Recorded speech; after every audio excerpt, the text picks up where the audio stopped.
warahmatullahi wabarakatuh. Perkenalkan, nama saya Nur Fitriana dari SMK Negeri 1 Banjarmasin dengan nomor peserta 20.00374235 dan nomor induk mahasiswa X9021085527. Pada kesempatan ini, saya akan melaksanakan uji kinerja praktik layanan bimbingan klasikal dengan topik sukses masuk dunia kerja pada hari ini, Senin 6 Desember 2021. Program studi bimbingan dan konseling PPG dalam jabatan Angkatan 4 Universitas 11 Maret Surakarta. Semoga praktik layanan bimbingan klasikal pada hari ini berjalan dengan lancar. Terima kasih. Wassalamualaikum warahmatullahi wabarakatuh. Assalamualaikum warahmatullahi wabarakatuh. Waalaikumsalam warahmatullahi wabarakatuh. Selamat pagi anak-anak. Pagi Bu. Bagaimana kabarnya hari ini? Alhamdulillah baik. Syukur alhamdulillah. Pada kesempatan hari ini Ibu ucapkan terima kasih atas kesediaan kalian untuk mengikuti kegiatan bimbingan klasikal pada Jumat hari ini. Sebelum kita memulai kegiatan ini, Ibu persilakan untuk Ketua kelas memimpin doa terlebih dahulu. Kita memulai kegiatan bimbingan klasikal ini, marilah kita berdoa menurut agama dan kepercayaan masing-masing. Berdoa dimulai, doa selesai. Terima kasih Ibu ucapkan pada Erlina yang sudah memimpin doa untuk kita hari ini. Semoga kegiatan kita berjalan dengan lancar dan mendapat manfaat. Amin ya rabbal alamin. Amin. Baik, sebelum kita melanjutkan ke berikutnya, Ibu akan absen kalian terlebih dahulu. Aprilia, Aulia Dini, Hadir Bu. Elva, Hadir Bu. Erlina, Hadir Bu. Farah Nabila, Hadir Bu. Khairun Nisa, Laila Aulia, Hadir Bu. Henry Saldi Saleh, Hadir Bu. Maulida Safitri, Hadir Bu. Mirna, Hadir Bu. Mutia Rahma, Hadir Bu. Nazila, Hadir Bu. Normala Sari, Hadir Bu. Nur, Hadir Bu. Nur Mayada, Nur Mayang Sari, Hadir Bu. Nur Sifa, Hadir Bu. Patricia, Rahayu Hadir, Bu. Juwita, Hadir. Ramadipta, Hadir Bu. Rika, Hadir. Savana, Kisah. Siti Mahmuda, Hadir Bu. Siti Niatiwi, Hadir Bu. Siti Rahma, Situtia, Turahman, Hadir Bu. Wike, Hadir Bu. Zainal Ilmi. Hadir. Oke, baik. Ibu akan menjelaskan kegiatan layanan klasikal pada hari ini. Yang pertama, layanan ini dilaksanakan selama 45 menit atau 1 kali pertemuan. Yang kedua, menyimak materi melalui slide PowerPoint. Yang ketiga, kalian akan dibagi menjadi 5 kelompok. Yang keempat itu dalam diskusi kelompok kalian menjawab pertanyaan yang diberikan. Dan yang kelima itu mengisi lembar evaluasi proses dan hasil. Baik anak-anak, untuk kegiatan ini tujuan umumnya yaitu peserta didik mempersiapkan diri sebelum memasuki dunia kerja serta mampu membuat surat lamaran kerja yang baik. Adapun tujuan khususnya, yang pertama itu peserta didik atau konseli dapat menentukan proses menuju dunia kerja. Yang kedua, peserta didik dapat menyusun persiapan sebelum masuk dunia kerja. Dan yang ketiga, peserta didik dapat mengetahui teknik membuat surat lamaran kerja. Kalian sudah siap untuk menerima layanan klasikal pagi ini, nak? Siap. Siap, Bu. Baik, sebelum kita memasuki tahap berikutnya, supaya kalian lebih semangat lagi, apabila Ibu mengucapkan kamu bisa, kalian menjawab aku siap kerja sambil mengepalkan tangannya. Baik, kita mulai. Kamu bisa. Aku siap kerja. Aku siap kerja. Oke. Baik, Ibu akan menyampaikan slide PowerPoint materi. Nanti kalau ada yang mau ditanyakan, silakan untuk langsung bertanya. Nah, baik, materi kita hari ini yaitu sukses masuk dunia kerja. Tujuan umumnya yaitu dapat memahami persiapan sebelum memasuki dunia kerja serta mampu membuat surat lamaran kerja yang baik. Tujuan khususnya yaitu peserta didik atau konseli dapat menentukan proses menuju dunia kerja. Yang kedua itu peserta didik atau konseli dapat menyusun persiapan sebelum masuk dunia kerja. Dan yang ketiga itu peserta didik dapat mengetahui teknik membuat surat lamaran kerja. Selanjutnya itu proses menuju dunia kerja. Proses menuju dunia kerja saat ini tidak mudah. Banyak pesaing dan persyaratan yang diminta oleh perusahaan terhadap calon tenaga kerja. Mendapatkan pekerjaan menjadi mudah apabila calon tenaga kerja memiliki kompetensi atau kualifikasi yang sesuai dengan kebutuhan perusahaan. Selanjutnya, faktor penyebab sulitnya mendapatkan pekerjaan. Yang pertama itu faktor internal, terdiri dari dua, yaitu sikap dan mentalitas atau attitude.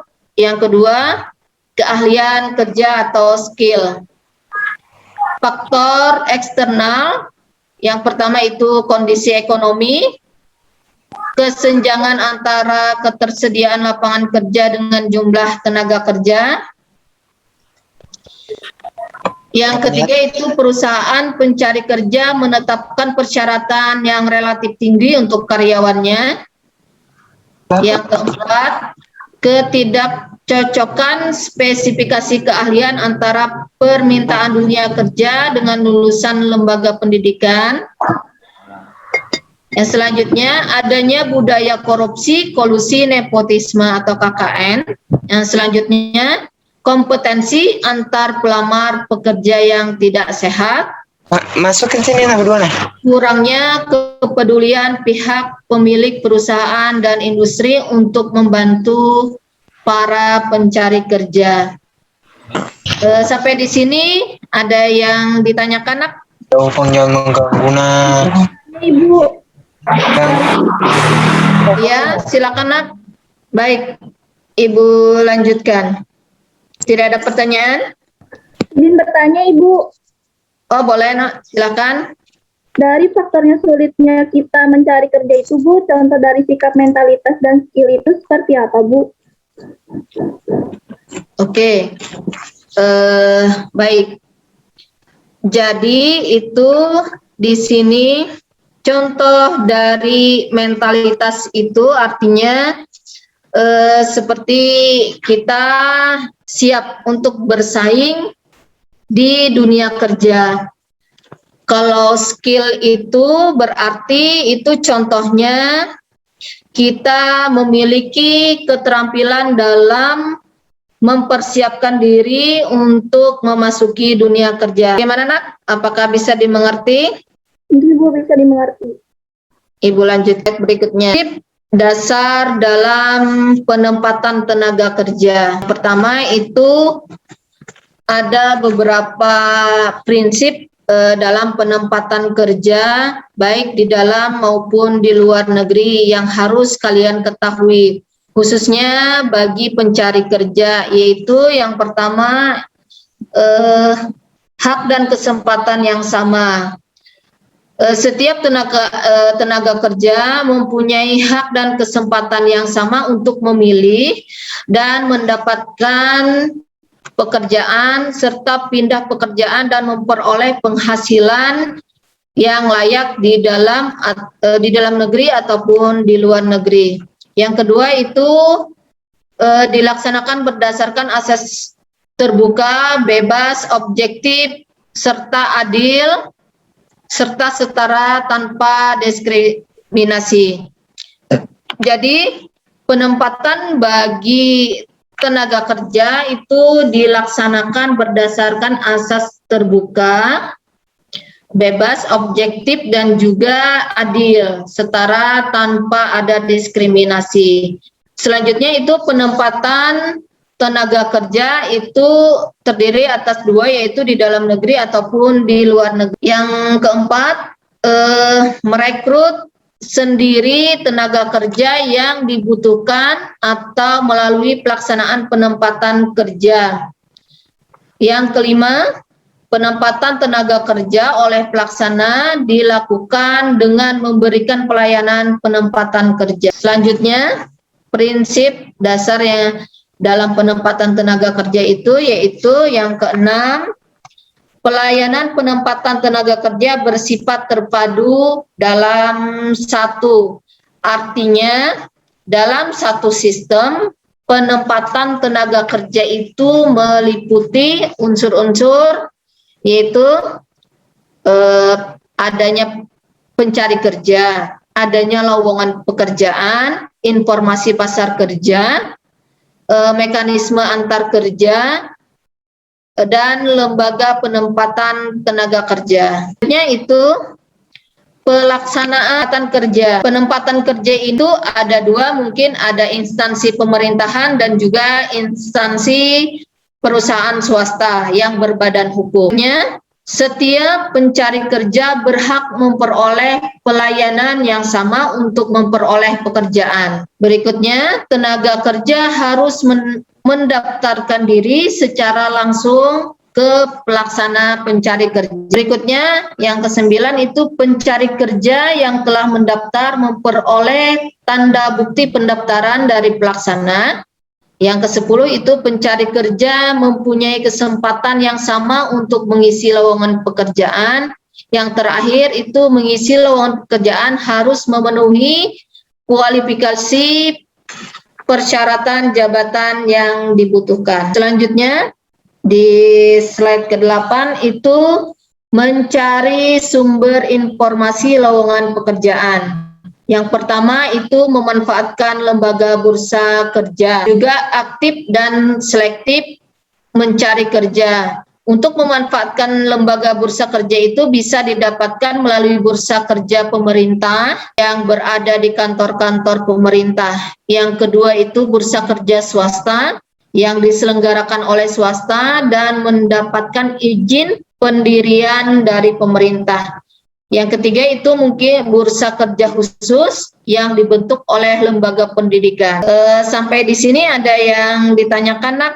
Yang selanjutnya untuk mencari informasi lowongan pekerjaan ini, kalian harus aktif dan juga selektif mencari mungkin di media massa ataupun di internet. Di sini ada pertanyaan, silakan Ibu lanjutkan. Izin bertanya, Bu. Ya, silakan, Nak. Untuk mencari sumber informasi lowongan pekerjaan di sekolah, apakah ada menyediakan informasi itu, Bu? Untuk informasi di sekolah itu biasanya ada yang namanya bursa kerja khusus. Yang di sana kalian bisa mendapatkan informasi lowongan kerja maupun menyampaikan data kalian bahwa kalian memerlukan pekerjaan dengan pihak BKK atau bursa kerja khusus yang ada di sekolah. Biasanya itu dari BKK akan meminta data kalian di akhir kalian mau tamat. Data ini nanti diketahui apakah kalian itu melanjutkan atau mau mencari kerja.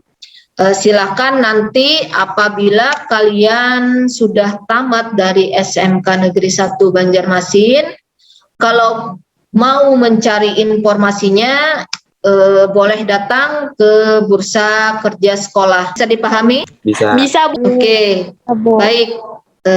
Kita lanjutkan. Yang ke-9 yaitu kriteria lowongan yang benar. Yang pertama itu mencantumkan identitas perusahaan. Jadi informasi lowongan pekerjaan itu sekurang-kurangnya memuat identitas pekerjaan. Selanjutnya itu jumlah jabatan. Dalam informasi pekerjaan secara jelas disebutkan itu jumlah jabatan yang dibutuhkan. Selanjutnya, jumlah tenaga kerja diperlukan pada setiap jabatan. Jadi di sini dengan jabatan yang belum terisi sehingga perusahaan telah menentukan berapa jumlah tenaga kerja yang dibutuhkan oleh mereka untuk memenuhi jabatan yang belum terisi. Yang selanjutnya itu ada syarat jabatan. Biasanya umumnya setiap jabatan itu memerlukan kualifikasi atau persyaratan tersendiri agar perusahaan tersebut dapat menempatkan tenaga kerja sesuai dengan kualifikasi jabatan. Selanjutnya itu batas waktu pemenuhan lowongan. Jadi di sana ada batas waktu pemenuhan untuk lowongan pada umumnya. Jelas menyebutkan juga tanggal, habis itu bulan maupun tahun, sehingga diketahui bahwa lowongan kerja itu masih berlaku atau sudah lewat. Selanjutnya itu mencantumkan alamat pemberi kerja. Jadi dengan terbukanya lowongan pekerjaan yang betul-betul perusahaan tersebut membutuhkan, mereka akan mencantumkan alamat perusahaan mereka dengan jelas. Baik, sampai di sini ada yang mau ditanyakan? Di kriteria lowongan yang benar ini tadi, silakan. Ada yang mau bertanya? Oke, siapa nak? Siti Rahmah, Bu. Oke, silakan nak. Pada kriteria lowongan pekerjaan yang benar, itu kan Ibu mencantumkan jumlah jabatan. Maksudnya ini seperti apa, Ibu? Baik, jadi itu dalam informasi tadi pekerjaan secara jelas mencantumkan jumlah jabatan yang dibutuhkan oleh perusahaan. Apabila perusahaan itu atau instansi tersebut tidak mencantumkan, berarti kita perlu menanyakan kepada perusahaan atau instansi tersebut. Jadi itu supaya jelas disebutkannya berapa jumlah tenaga kerja yang dibutuhkan oleh perusahaan atau instansi tersebut. Bagaimana nak? Bisa dipahami? Baik, kita lanjutkan slide berikutnya. Teknik membuat surat lamaran kerja. Jadi siapapun yang akan memasuki dunia kerja pada suatu perusahaan atau organisasi harus membuat surat lamaran kerja atau job application letter terlebih dahulu. Surat lamaran kerja merupakan gerbang pertama yang harus dilalui oleh seseorang ketika memasuki dunia kerja. Daya tarik diawali dari bentuk dan cara surat lamaran kerja dibuat. isi surat lamaran kerja, serta penulisan resume atau kurikulum vitae yang dibuat. Selanjutnya, surat lamaran kerja, yaitu surat lamaran kerja atau job application letter adalah surat resmi yang ditulis oleh pelamar, baik melalui media kertas atau elektronik, untuk memperkenalkan dirinya serta kompetensi yang dimiliki dengan harapan agar perusahaan atau organisasi dapat menerimanya sebagai karyawan. Itu surat lamaran kerja itu pada dasarnya itu terdiri dari yang pertama itu mencantumkan kartu tanda penduduk atau KTP. Yang kedua, resume atau daftar riwayat hidup. Yang ketiga, surat keterangan kesehatan. Yang keempat, surat yang kelima, kartu kuning dari Dinas Tenaga Kerja. Yang keenam, pas foto yang disesuaikan dengan perusahaan. Yang ketujuh, itu lampiran seperti ijazah, sertifikat, referensi pengalaman kerja yang pernah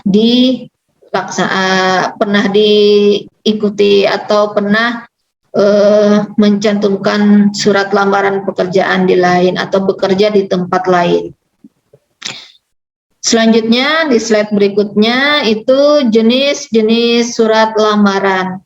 Jadi sebelum memahami teknis dalam pembuatan surat lamaran kerja, Anda harus mengetahui terlebih dahulu informasi yang dijadikan dasar Anda membuat surat lamaran pekerja. Ada beberapa macam dasar pengajuan surat lamaran kerja, yaitu yang pertama itu surat lamaran berdasarkan iklan lowongan pekerjaan, baik media cetak atau elektronik. Yang kedua yaitu surat lamaran berdasarkan inisiatif sendiri yang dikirim langsung ke kantor atau perusahaan. Yang ketiga itu surat lamaran berdasarkan informasi dari teman, kenalan, radio, atau tele. Keempat, surat lamaran itu bisa melalui kantor penempatan kerja atau bursa kerja khusus. Surat berdasarkan tempat kursus atau sekretariat akademik atau lembaga manajemen. Yang keenam, surat lamaran dari pengumuman yang digantungkan pada toko atau kantor yang bersangkutan. Selanjutnya, pembuatan surat lamaran kerja. Dalam penulisan surat lamaran kerja yang baik, ada beberapa hal teknis yang perlu dipersiapkan terlebih dahulu. Di antaranya yaitu yang pertama itu menyiapkan kertas HPS. Yang kedua, amplop. Yang ketiga, siapkan persyaratannya. Dan yang keempat, siapkan dokumen pendukung. Ada contoh surat lamaran. Kalian bisa juga browsing nanti untuk melihat contoh-contoh surat lamaran pekerjaan mungkin di media massa ataupun di internet yang kalian bisa contoh untuk membuat surat lamaran pekerjaan. Demikian yang Ibu sampaikan sebagai materi untuk kalian. Share screen-nya ya. Baik, selanjutnya itu kalian nanti akan berkelompok mendiskusikan LKPD yang sudah Ibu share di grup dan sesuai arahan Ibu melalui grup WhatsApp. Jadi kalian berkelompok menjadi 5 kelompok. Kalian sudah berdiskusi di sana. Selanjutnya kalian dalam kelompok yang awal Ibu bagi terpisah untuk berdiskusi dengan kelompok lain sesuai dengan pilihan acak warna yang sama, yaitu membentuk kelompoknya. Kemudian dengan membawa hasil diskusi awal, selanjutnya kalian kembali pada kelompok semula untuk menyampaikan hasilnya. Jadi di sini kita lanjutkan itu untuk menyampaikan hasil diskusi kalian yang telah kalian laksanakan. Baik, silakan untuk kelompok pertama itu diwakili oleh Siti Rahmah untuk menyampaikan hasil diskusinya. Ada Siti Rahmah yang mewakili. Kita lanjutkan aja untuk berikutnya. Silakan untuk kelompok 3 untuk menyampaikan hasil diskusinya. Silakan untuk Ramadiva Wahyu Saputra, silakan untuk menyampaikan hasil diskusinya, Nak. Baik Bu, terima kasih. Selamat pagi Ibu dan teman-teman. Saya akan menyampaikan hasil diskusi akhir di kelompok kami. Saya mewakili kelompok 3 dengan anggota 1. Saya Ramadiva Wahyu Saputra, 2. Badru Munir, 3. Farah Nabila, 4. Muhammad Fauzan, 5. Nur Mayang Sari, 6. Syarifah Nadia, dan 7. Nur Mayada. Pertanyaannya, menurut Anda, apa persiapan yang perlu dilakukan sebelum masuk dunia kerja? Jawaban dari hasil diskusi kami yaitu 1. Kita memahami prinsip dasar dalam penempatan tenaga kerja, 2. Mencari sumber informasi lowongan pekerjaan, dan 3. Membuat surat lamaran pekerjaan. Baik, sudah selesai, Nak? Sudah Bu. Hasil diskusinya, baik. Silakan dilanjutkan untuk kelompok 5. Silakan diwakili oleh Nuh untuk menyampaikan hasil diskusinya. Baik Bu, terima kasih sebelumnya. Assalamualaikum warahmatullahi wabarakatuh. Waalaikumsalam warahmatullahi wabarakatuh. Saya mewakili kelompok 5 dengan anggota 1. Saya Nuh, 2. Nur Syifa, 3. Sapana Indika Maghfiro, 4. Turahman, 5. Siti Niatiwi Amzi, 6. Mutia Rahmah, 7. Siti Mahmudah. Pertanyaannya, menurut Ananda bagaimana teknik membuat surat lamaran kerja? Jawaban dari hasil diskusi kami yaitu, untuk membuat surat lamaran kerja yang baik harus mengetahui tentang teknis dalam pembuatan surat lamaran, termasuk bagian-bagian yang penting dalam surat lamaran kerja agar surat dapat runtut dan berkesinambungan. Surat lamaran kerja dibuat tidak panjang dan bertele-tele, karena akan membuat jenuh orang yang membacanya. Dalam penulisan surat lamaran kerja yang baik, ada beberapa hal teknis yang perlu dipersiapkan terlebih dahulu, di antaranya 1. Menyiapkan kertas HPS atau polo bergaris. Gunakan saja jenis kertas yang standar dan ukuran yang standar. Sebaiknya kertas HPS Kuarto atau A4 dengan ketebalan standar 70 gram. 2. Amplop. Gunakan amplop berukuran standar dengan warna yang serasi dengan kertas surat. 3. Siapkan persyaratan. Perhatikan lagi butir-butir persyaratan dalam iklan lowongan kerja. 4. Siapkan dokumen pendukung. Jangan lupa sertakan dokumen-dokumen pendukung yang menjadi bahan pertimbangan bagi perusahaan yang dituju. Demikian hasil diskusi kelompok kami, Bu. Baik, terima kasih. Kelompok 5 sudah menyampaikan hasil diskusinya. Selanjutnya tadi yang kita lewati itu kelompok 1. Silakan Siti Rahmah untuk menyampaikan hasil diskusinya, Nak. Baik, Bu, terima kasih. Assalamualaikum warahmatullahi wabarakatuh. Waalaikumsalam warahmatullahi wabarakatuh. Mohon maaf sebelumnya tadi ada kendala sedikit. Saya mewakili kelompok 1 dengan anggota Ahmad Naufal, Khairunisa, Laila Aulia, Mirna Hafizah, Norma Lasari, Rahayu Juwita, dan saya Siti Rahmah. Menyampaikan hasil diskusi kami dengan pertanyaan menurut Ananda, faktor apa saja yang menyebabkan sulitnya proses menuju dunia kerja? Jelaskan sesuai pemahaman. 1. Faktor internal. Faktor internal berasal dari dalam diri calon tenaga kerja. Kadangkala kelemahan ini tidak disadari. Adapun bentuknya sebagai berikut: sikap dan mentalitas atau attitude, keahlian kerja atau skill. 2. Faktor eksternal. Faktor eksternal merupakan faktor yang berada dari lingkungan. Terdapat cukup banyak faktor eksternal, diantaranya kondisi ekonomi makro dan mikro, kesenjangan antara ketersediaan lapangan kerja dengan jumlah tenaga kerja, jauh lebih banyak dibandingkan dengan lapangan kerja. Perusahaan pencari kerja menetapkan persyaratan yang relatif tinggi untuk karyawannya, ketidakcocokan spesifikasi keahlian, antara permintaan dunia kerja dengan kelulusan lembaga pendidikan, adanya budaya kolusi, nepotisme, dalam kurung KKN yang belum sepenuhnya bersih dalam birokrasi, serta pemerintah dalam hal perekrutan tenaga kerja baru, kompetisi antar pelamar pekerja yang tidak sehat, kurangnya kepedulian pihak pemilik perusahaan dan industri untuk membantu para pencari kerja. Sekian, terima kasih, Bu. Baik, terima kasih Siti Rahma sudah menyampaikan hasil diskusinya. Jadi sudah semua menyampaikan hasil diskusinya dan kalian sudah memahami dari semua hasil diskusi yang kalian lakukan.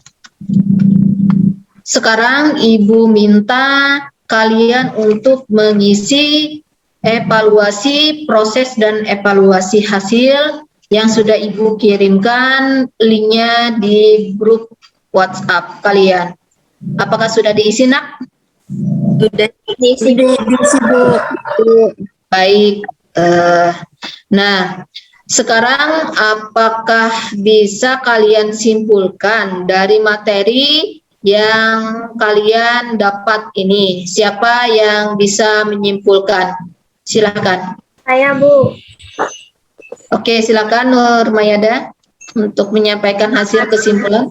Terima kasih, Bu. Jadi dapat saya simpulkan bahwa supaya kita sukses masuk dunia kerja, itu kita harus memahami faktor yang ada dalam diri kita maupun dari luar diri kita. Terus kita harus bisa mempersiapkan diri untuk memasuki dunia kerja. Dan terakhir, kita bisa membuat surat lamaran pekerjaan dengan baik. Itu, Bu, yang dapat saya simpulkan. Baik, terima kasih Nur Mayada. Jadi bisa dipahami apa yang sudah disimpulkan oleh Nur Mayada tadi? Sudah bisa, Nak? Bisa, Bu. Bisa, Bu. Oke, bisa sudah dipahami, Nak, ya? Baik. Sekarang dari materi yang Ibu sampaikan, apakah menurut kalian bermanfaat untuk kedepannya? Siapa yang bisa memberikan pendapatnya? Silakan. Oke, silakan Siti Rahma. Sangat bermanfaat bagi kami, Bu. Apalagi nantinya kami akan memasuki dunia kerja dan nanti kan sebentar lagi kami akan melaksanakan magang. Dan ini nantinya akan menjadikan pengalaman kami, Bu. Terima kasih. Baik, terima kasih Siti Rahma atas tanggapannya. Baik, sekarang waktu kita akan berakhir. Sebelum kita mengakhiri kegiatan bimbingan klasikal ini, marilah kita bersama-sama berdoa menurut agama dan kepercayaan kita masing-masing. Silahkan berdoa, dimulai. Berdoa selesai. Alhamdulillah, semoga kegiatan kita hari ini bermanfaat dan Ibu akhiri dengan mengucapkan Alhamdulillahirabbil alamin. Terima kasih atas kehadiran kalian pada kegiatan bimbingan klasikal hari ini. Ibu ucapkan Waalaikumsalam warahmatullahi wabarakatuh. Waalaikumsalam warahmatullahi wabarakatuh.